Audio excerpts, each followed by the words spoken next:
Hello, and welcome back to Baby Elias's Stories. We now return to Treasure Island by Robert Louis Stevenson. Part 6, Captain Silver. Chapter 33, The Fall of a Chieftain.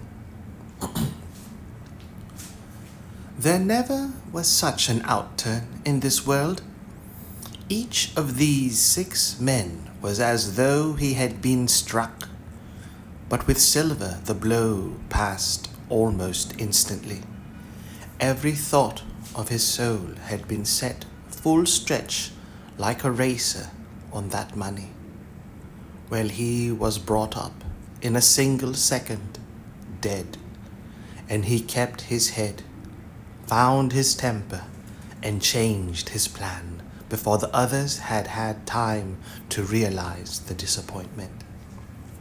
"Jim," he whispered, "take that and stand by for trouble."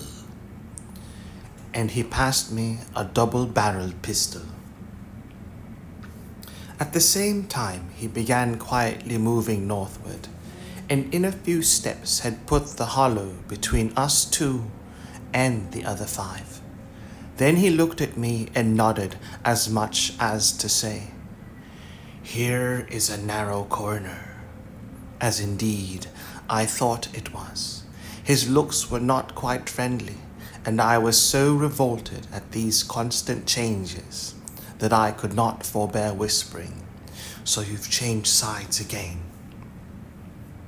There was no time left for him to answer in. The buccaneers, with oaths and cries, began to leap one after another into the pit and to dig with their fingers, throwing the boards aside as they did so. Morgan found a piece of gold. He held it up with a perfect spout of oaths. It was a 2-guinea piece, and it went from hand to hand among them for a quarter of a mile. 2 guineas, roared Mary, shaking it at Silver.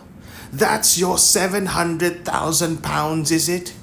You're the man for bargains, ain't you? You're him that never bungled nothing, you wooden-headed lubber." "Dig away, boys," said Silver with the coolest insolence. "You'll find some pig nuts, and I shouldn't wonder." "Pig nuts?" repeated Mary in a scream. "Mates, did you hear that? I'll tell you now, that man there knew it all along. Look in the face of him, and you'll see it wrote there." "Ah, Mary," remarked Silver, "standing for captain again. You're a pushing lad, to be sure." By this time, everyone was entirely in Mary's favor. They began to scramble out of the evacuation.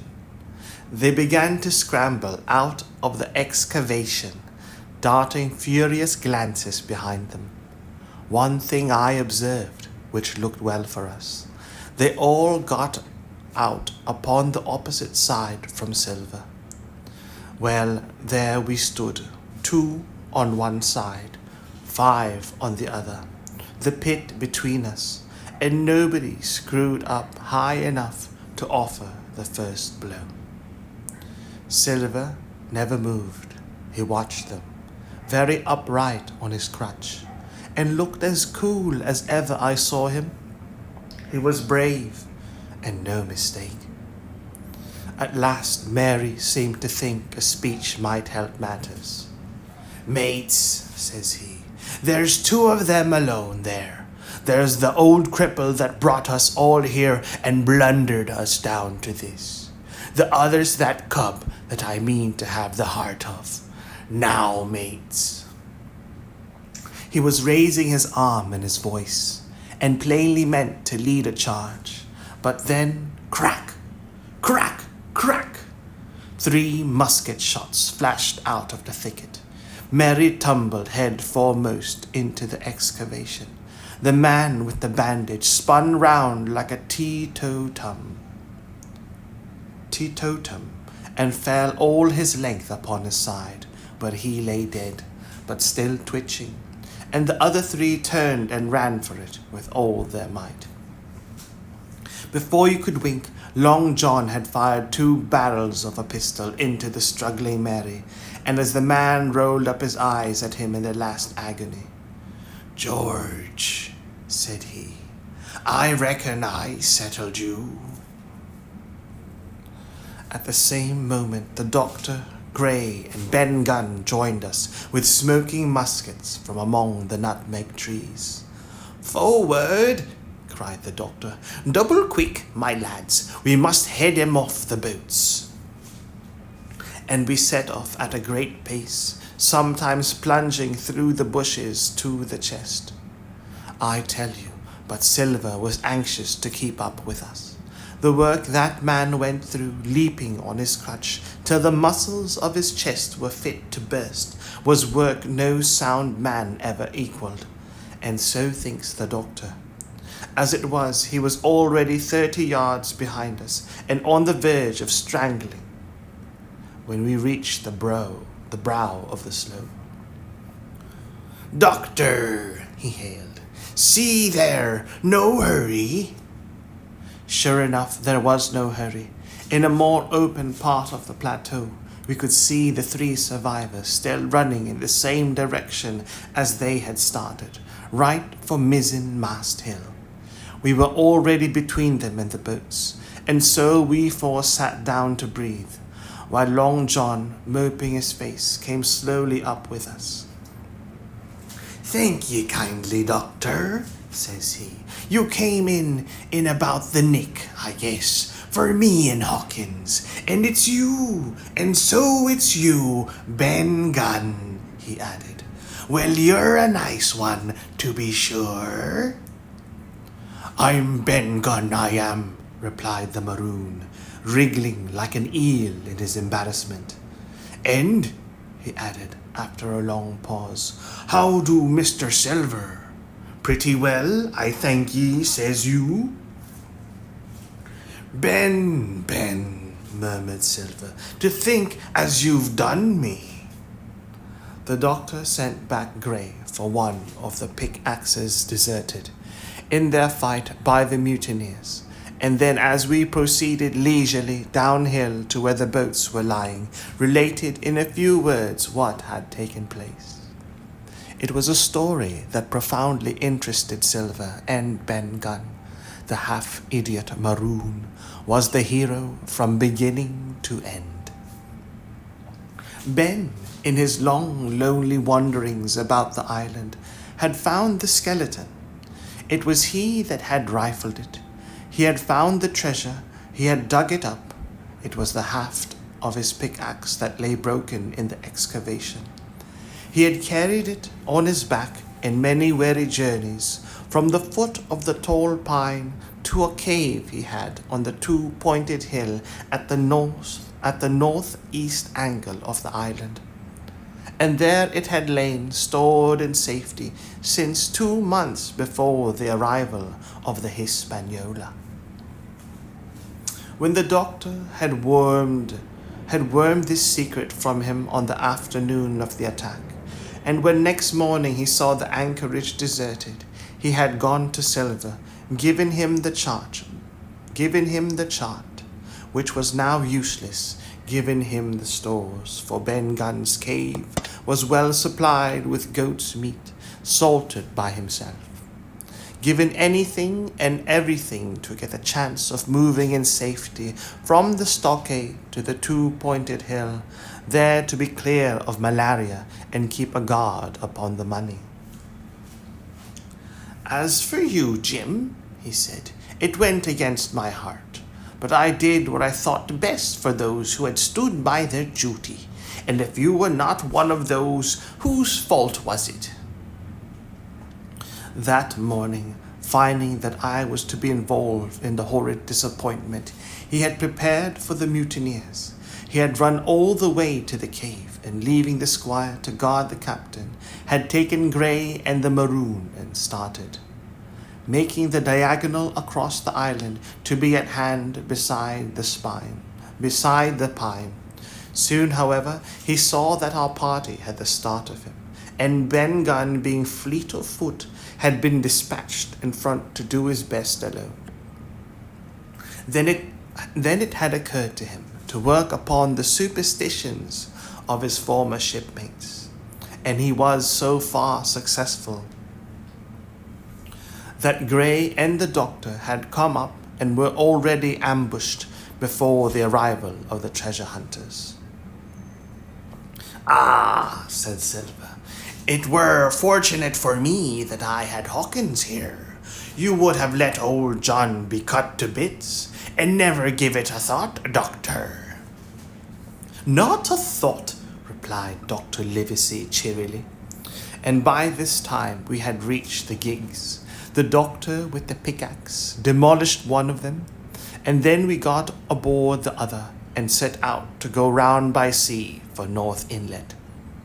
This was a run of 8 or 9 miles. Silver, though he was almost killed, already with fatigue, was set to an oar like the rest of us, and we were soon skimming swiftly over a smooth sea. Soon we passed out of the straits and doubled the southeast corner of the island, round which 4 days ago we had towed the Hispaniola. As we passed the two-pointed hill, we could see the black mouth of Ben Gunn's cave, and a figure standing by it leaning on a musket. It was the Squire. We waved a handkerchief and gave him 3 cheers, in which the voice of Silver joined as heartily as any. 3 miles further, just inside the mouth of North Inlet, what should we meet but the Hispaniola cruising by herself? The last flood had lifted her, and had there been much wind or a strong tide current, as in the southern anchorage, we should never have found her more, or found her stranded beyond help. As it was, there was little amiss beyond the wreck of the mainsail. Another anchor was got ready and dropped in 1.5 fathoms of water. We all pulled round again to Rum Cove, the nearest point for Ben Gunn's treasure house, and then Gray, single-handed, returned with the gig to the Hispaniola, where he was to pass the night on guard.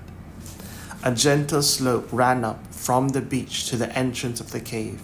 At the top, the Squire met us. To me he was cordial and kind, saying nothing of my escapade either in the way of blame or praise. At Silver's polite salute he somewhat flushed. "John Silver," he said, "you're a prodigious villain and impostor, a monstrous impostor, sir. I am told I am not to prosecute you. Well then, I will not. But the dead men, sir, hang about your neck like millstones." "Thank you kindly, sir," replied Long John, again saluting. "I dare you to thank me," cried the Squire. "It is a gross dereliction of my duty. Stand back." And thereupon we all entered the cave. It was a large, airy place, with a little spring and a pool of clear water, overhung with ferns. The floor was sand. Before a big fire lay Captain Smollett, and in a far corner, only duskily flickered over by the blaze, I beheld great heaps of coin and quadrilaterals built of bars of gold. That was Flint's treasure that we had come so far to seek, and that had cost already the lives of 17 men from the Hispaniola. How many it had cost in the amassing! What blood and sorrow! What good ships scuttled on the deep! What brave men walking the plank blindfold! What shot of cannon! What chains of lies and cruelty! Perhaps no man alive could tell. Yet there were still 3 upon that island, Silver and old Morgan and Ben Gunn, who had each taken his share in these crimes, as each had hoped in vain to share in the reward. "Come in, Jim," said the captain.